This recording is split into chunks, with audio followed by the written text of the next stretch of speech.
चलिए बच्चों, आपने जो अभी सीखा उसको आप नोट्स बना लीजिए, ठीक है। तो सबसे पहले देखिए, ये एग्जाम्पल मैंने ले रखा है सबके लिए से।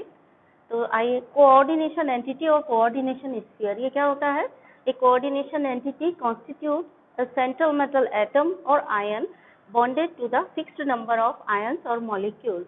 It is closed in the square bracket, ये स्क्वायर ब्रैकेट में क्लोज होती है। फॉर एग्जाम्पल, इस कंपाउंड में ये कोऑर्डिनेशन एंटिटी है CONH3 होल 6 3+, इस कोऑर्डिनेशन एंटिटी। देन नेक्स्ट चलिए, सेंट्रल एटम और ion.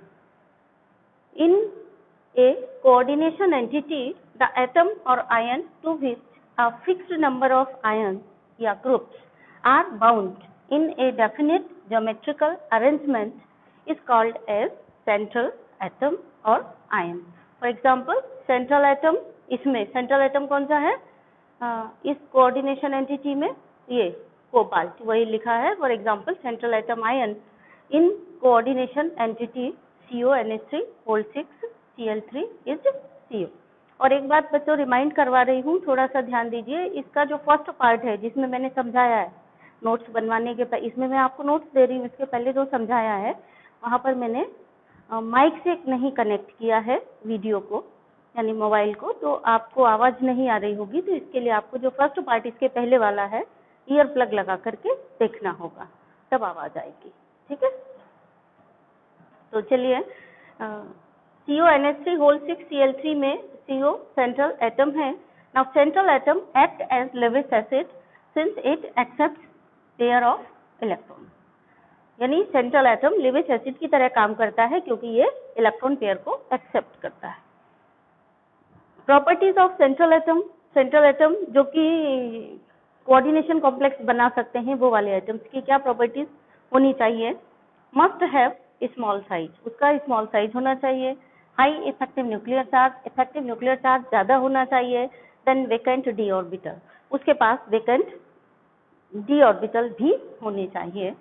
Now come to the next, ligand. Ligand क्या होते हैं? द आयंस और molecules bound to central atom, जो सेंट्रल एटम से बाउंड है।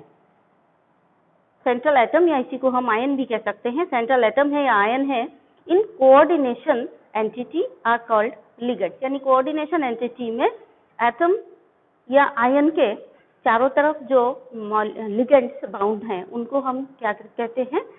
लिगेंड कहते हैं, जो भी मॉलिक्यूल उससे बाउंड है। द लिगेंड्स, ध्यान दीजिए, ये वाला अच्छा क्वेश्चन है। The ligands should be capable to donate electron pair to central atom और आयन, यानी जो लिगेंड है उसको सेंट्रल एटम या सेंट्रल आयन को, सेंट्रल एटम या आयन को इलेक्ट्रॉन डोनेट करने में कैपेबल होना चाहिए। कब वो इलेक्ट्रॉन डोनेट कर सकते हैं? जब इनके पास इलेक्ट्रॉन पेयर होंगे तभी, ठीक है। For this ligands are Lewis base, इसलिए लिगेंड्स क्या है? Lewis base.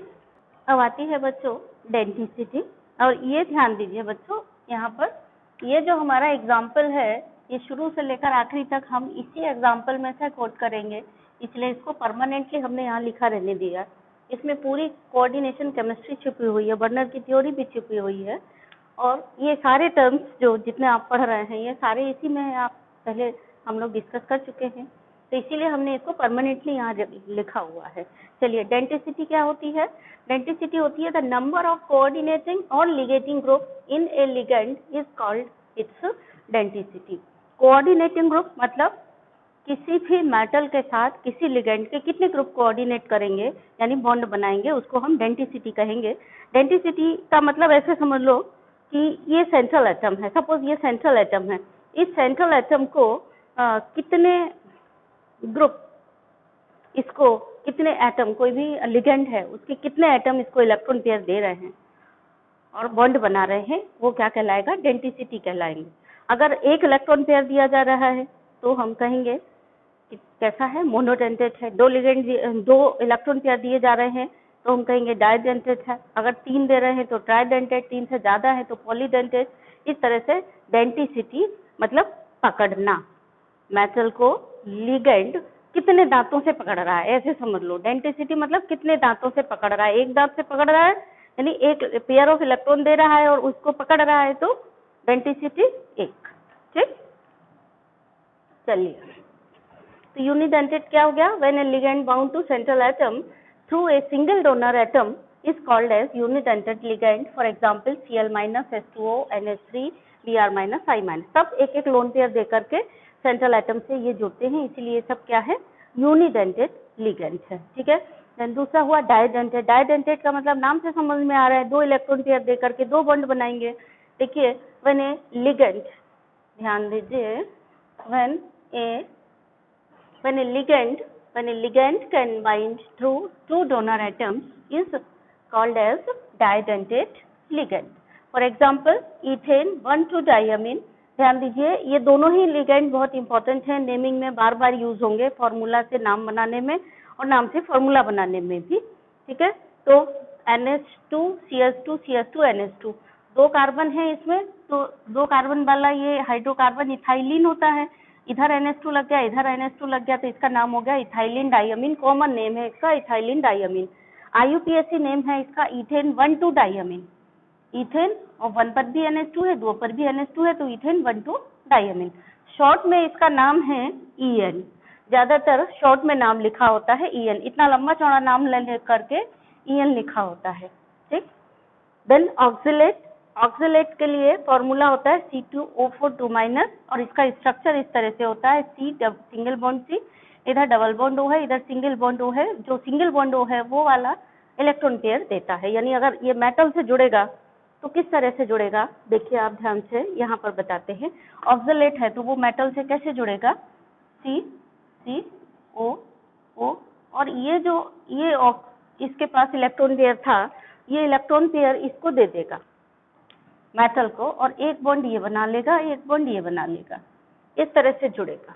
ठीक है, और इस केस में क्या हो रहा था? मेटल के साथ सीधे सपोज NH3 था तो ऐसे जुड़ गया था, यानी एक ही इलेक्ट्रॉन पेयर दे दिया था और एक बॉन्ड बना लिया था। यहाँ दो इलेक्ट्रॉन पेयर दे रहा है, दो बॉन्ड बना रहा है। ये कैसे जुड़ेगा मेटल के साथ? ये वाला, इसको देखिए, ये सपोज मेटल है तो मेटल के साथ कौन इलेक्ट्रॉन पेयर देगा? एक ये वाला नाइट्रोजन देगा और एक ये वाला नाइट्रोजन देगा। जब ये दोनों नाइट्रोजन देंगे तो हम इसको ऐसे जोड़ सकते हैं NH2 और NH2। ठीक है, एंड CH2 CH2। ठीक है, तो इस तरह से डाइडेंटेड लिगेंड जुड़ते हैं। इसमें मोनोडेंटेड सिंपली ऐसे जुड़ते हैं। द नेक्स्ट है पॉलीडेंटेड लिगेंड। पॉलीडेंटेड लिगेंड क्या हो गए? When several donor atoms are present in a single ligand, the ligand is called as polydentate ligand. For example, EDTA बहुत important है, ये A+ ग्रेड का important है कि ये EDTA क्या है, ऐसा भी क्वेश्चन पूछा जाता है। या एक हेक्साडेंट लिगेंड का नाम दीजिए और स्ट्रक्चर बनाइए। तो हेक्साडेंटेड लिगेंड का ये एग्जांपल है, इसका नाम है इथाइलिन डाइअमीन टेट्रा एसीटेट। ये इसी से बना है, ये जो इथाइलिन डाइअमीन है इसी का डेरिवेटिव है ये EDTA, इथाइलिन डाइअमीन। इथाइलिन डाइअमीन में ही टेट्रा एसीटेट, 4 एसीटेट और जुड़ गए, तो हेक्साडेंटेड लिगेंड है ये। देखिए कैसे है इथाइल, ये और बना भी इथाइलिन डाइअमीन से। ये इसका स्ट्रक्चर बनाने के लिए आता है तो बच्चे कंफ्यूज हो जाते हैं। स्ट्रक्चर बनाने में कुछ इसमें गड़बड़ नहीं है। आपने ये स्ट्रक्चर बनाया CH2 CH2 NH2 NH2।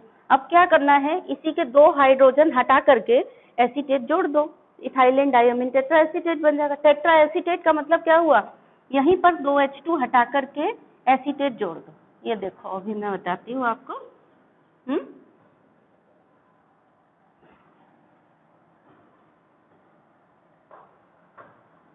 दो हाइड्रोजन हटा दिए, दो हाइड्रोजन की जगह हम यहाँ पर क्या जोड़ दें? CH, मतलब एसीटेट जोड़ेंगे तो एसीटेट का फॉर्मूला क्या होता है? एसीटेट का फॉर्मूला होता है CH3COO-। अब जब हमें यहाँ जोड़ना पड़ेगा तो कार्बन की 4 वैलेंसी पूरे हैं ऑलरेडी, 3 ये और 1 4, तो एक हाइड्रोजन को हटना पड़ेगा, एक हाइड्रोजन को हटना पड़ेगा, तो यहाँ CH2COO- CH2COO-। यहाँ पर CH2COO- CH2COO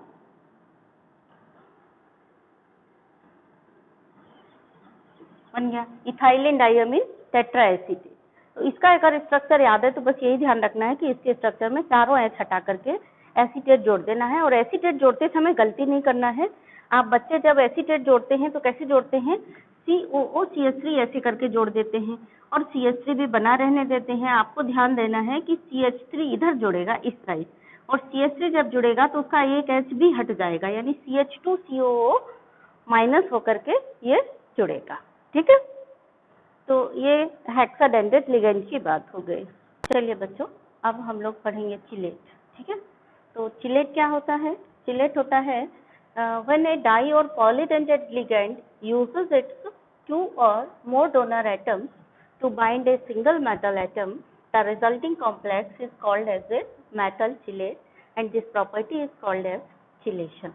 यहाँ पर देखिए ये सिंगल मेटल एटम है, इस पर दो, ये जो डाइडेंटेट लिगेंड है एक साथ जब दो बॉन्ड बनाएगा तो मेटल के साथ इसका ये क्लोज्ड रिंग टाइप का स्ट्रक्चर बन गया।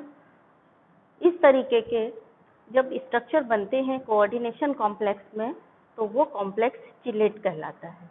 ठीक है, जब ये कब बनेंगे, जब दो या दो से ज्यादा डोनर एटम्स हो लिगेंड के पास और वो दोनों से इलेक्ट्रॉन पेयर दे रहा हो तो क्लोज्ड रिंग टाइप का स्ट्रक्चर बन जाएगा। ऐसा समझ लो ये सेंट्रल मेटल एटम है, ये लिगेंड का एक डोनर एटम है, इसने एक बॉन्ड ये बना लिया, ये लिगेंड का दूसरा डोनर एटम है, ये दूसरा डोनर एटम है, यहाँ से इसने इलेक्ट्रॉन पेयर दे दिया, एक बॉन्ड बना लिया, ये मेटल एटम है। तो कैसा स्ट्रक्चर बना, क्लोज्ड रिंग स्ट्रक्चर बना।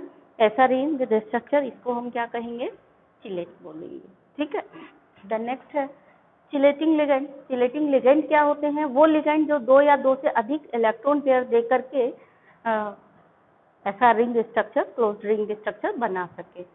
तो bidentate ligand or polydentate ligands are called as chelating ligands because when they attach metal atom through 2 or more donor atoms, a ring compound is formed which is called as chelate। यहाँ ring compound का मतलब ये नहीं है कि गोल एकदम circle बना रहा, सर्कल नहीं, रिंग का मतलब है क्लोज्ड स्ट्रक्चर।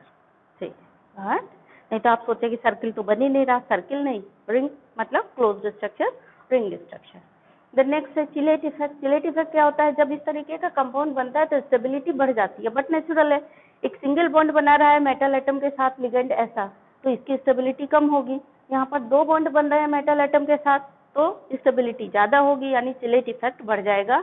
यानी कि जब डाइडेंटेट या पॉलीडेंटेट लिगेंड मेटल एटम से अटैच होता है, क्लोज्ड रिंग स्ट्रक्चर बनाता है, तो कोऑर्डिनेशन कॉम्प्लेक्स जो भी बनता है वो ज्यादा स्टेबल होता है, यानी उसकी स्टेबिलिटी बढ़ जाती है। तो इसको हम चिलेट इफेक्ट कहते हैं, यानी increase in the stability of the compound when didentate या polydentate ligand is attached with central metal atom. ठीक है, तो ये हो गया chelate effect. Chilate effect increase in the stability of coordination complex when a didentate or polydentate ligand attached to a single atom. Then next is the ambident ligand. Ambident ligand का होता है, ambi का मतलब होता है उभय, उभय मतलब दो तरफ से। ठीक है, दो तरफ से का मतलब एक लिगेंड है, सपोज ये एक लिगेंड है, इसके पास दो डोनर एटम है, एक ये डोनर एटम है, एक ये डोनर एटम है। इसकी मर्जी होगी तब इधर से इलेक्ट्रॉन पेयर दे करके सेंट्रल मेटल एटम के साथ जुड़ जाएगा, जब इसकी मर्जी होगी इधर से डोनर एटम दे करके सेंट्रल एटम के साथ जुड़ जाएगा। इसको हम एम्बिडेंट लिगेंड कहेंगे। बट एम्बिडेंट लिगेंड एक साथ दोनों एटम से इलेक्ट्रॉन पेयर दे करके बॉन्ड नहीं बनाते हैं, ये ध्यान रखना है। ऐसा नहीं होगा जैसे यहाँ पे दो, इसको हम एम्बिडेंट नहीं कहेंगे। अगर आपसे पूछा जाए कि ये भी एम्बिडेंट है क्योंकि ये भी दो डोनर एटम दे रहा है, इसके पास भी दो डोनर एटम है, दो इलेक्ट्रॉन पेयर दे रहा है, ये डोनर एटम नहीं है, और मीन्स डोनर एटम तो दे रहा है बट ये एम्बिडेंट नहीं है। एम्बिडेंट क्यों नहीं है, क्योंकि दो बॉन्ड एक साथ बना रहा है। एम्बिडेंट का मतलब क्या है, इसके पास दो साइड ऑफ अटैचमेंट हैं, आइदर इस साइड से बॉन्ड बनाएगा और इस साइड से, दोनों में से कभी एक साथ नहीं बनाएगा, एक बार इससे बनाएगा, कभी इससे बना लिया, कभी इससे बना लिया। इसको हम एम्बिडेंट लिगेंड बोलते हैं। ठीक है, तो देखिए एम्बिडेंट लिगेंड क्या हो गए, the ligand which can Liggett through two different atoms। are called as ambident ligands. For example, NO2 minus, CN minus and HCN minus, ये ambident ligand है। NO2 minus किस तरह से अटैच होता है? अगर सेंट्रल मेटल से अटैच होगा, देखिए इस तरह से अटैच होगा। नाइट्रोजन एक बार इलेक्ट्रॉन पेयर देकर के बॉन्ड बनाएगा। इस कंडीशन में नाइट्रोजन बॉन्ड बना रहा है, तो हम इसका नाम क्या बोलेंगे? इसको बोलेंगे नाइट्राइटो N। ये नाइट्राइटो N है। दूसरे कंडीशन में क्या होगा कि ऑक्सीजन इलेक्ट्रॉन पेयर देकर के बॉन्ड बना रहा है। अब नाइट्रोजन नहीं बना रहा है इलेक्ट्रॉन पेयर, अभी ऑक्सीजन इलेक्ट्रॉन पेयर देकर के बॉन्ड बना रहा है, इसका भी हम नाइट्राइटो O बोलेंगे। ये भी देखो NO2 है और ये भी NO2 है, ये भी NO2, ये भी NO2, लेकिन अंतर क्या है? इस NO2 में से नाइट्रोजन बॉन्ड बना रहा है, इस NO2 में ऑक्सीजन मेटल के साथ बॉन्ड बना रहा है। तो दोनों NO2 है लेकिन नाम अलग अलग हो गए। जब नाइट्रोजन बॉन्ड बना रहा है तो नाइट्राइटो N, और जब ऑक्सीजन बॉन्ड बना रहा है तो नाइट्राइटो O। जब नेमिंग आती है तो फॉर्मूला से नाम लिखने को आता है। फॉर्मूला से नाम लिखते समय अगर नाइट्रोजन बॉन्ड बना रहा है तो आपको नाइट्राइटो N लिखना चाहिए, ब्रैकेट में N भी लिखना चाहिए। अगर आप N नहीं लिखते हैं तो उसको गलत माना जाता है। अगर ऑक्सीजन बॉन्ड बना रहा है, यानी NO2 में ये खास बात ध्यान रखने वाली होती है कि नाइट्राइटो N है या नाइट्राइटो O है, ये आपको इंडिकेट करना पड़ेगा नेमिंग के समय। अगर आपने नहीं किया तो that will be wrong, that will considered as wrong. ठीक है। दूसरा एग्जाम्पल देखिए, यहाँ पे मैंने ये 3 एग्जाम्पल, थोड़ा ध्यान दीजिएगा, तीनों एग्जाम्पल एक साथ लिख दिए हैं जगह बचाने के लिए। आपको क्या करना है, फर्स्ट एग्जाम्पल लिखेंगे, उसके बाद नीचे बाजू में नहीं लिखेंगे, नीचे सेकंड एग्जाम्पल लिखेंगे, उसके बाजू में थर्ड एग्जाम्पल यहाँ ना लिख करके नीचे लिखेंगे। ठीक है। तो सेकंड एग्जाम्पल में क्या है, FCN। सेकंड के पहले आप इसको थर्ड को देखिए, तो सेकंड ये वाला अपने आप याद हो जाएगा, इससे को रिलेट कर लेना। CN और NC, CN को बोलते हैं साइनाइड, NC को बोलते हैं आइसोसाइनाइड। जब कार्बन बॉन्ड बना रहा है तब हम इसको साइनाइड बोलते हैं, जब NC यानी नाइट्रोजन बॉन्ड बना रहा है तब हम इसको आइसोसाइनाइड बोलते हैं। अब एक सल्फर ले लिया, सल्फर को अगर इधर CN के इधर लगा दिया यानी HCN बन गया, तो इसका नाम हो गया थायोसाइनेटो। अगर सल्फर को CN के इधर लगा दिया तो इसका नाम बन गया आइसोथायोसाइनेटो। ठीक है। तो ये एम्बिडेंट लिगेंड हो गए। अब एक चीज और थोड़ा सा मैं आपको रिमाइंड करा दूं बच्चों, इसको मैं मिटा रही हूँ, थोड़ा सा देखिए यहाँ पर ध्यान से। आपने इथाइलिन डायमीन टेट्रा एसीटेट यानी EDTA का फॉर्मूला देखा और बनाना सीखा, लेकिन कभी अगर दूसरे तरीके से लिखा मिल जाए तो आप उसको पहचान लें, इसलिए मैं थोड़ा सा बता रही हूँ। इथाइलिन डायमीन टेट्रा एसीटेट को हम ऐसे भी लिख सकते थे, ये ऐसा लिख दिया हमने, यानी पहले वाले में जब आपने सीखा था तो हमने इथाइलिन डायमीन को ऐसे लिखा था, CH2 CH2 NH2 NH2, ये इस प्लेन में लिखा था। अब हमने अगर इस तरह से लिख दिया तो ये गलत नहीं है, इसमें टेट्रा एसीटेट लगा देंगे तो ये EDTA, अभी ये इथाइलिन डायमीन है, ये 4 हाइड्रोजन इसके रिमूव करके इसमें 4 हम एसीटेट लगा दें तो ये बन जाएगा टेट्रा एसीटेट। तो एक एसीटेट लग गया यहाँ पे, CH2 COO minus CH2 COO minus CH2 COO minus, तो ये भी EDTA है। आप इस तरह से भी लिखा देख सकते हैं और उसको पहचान लें। ठीक है।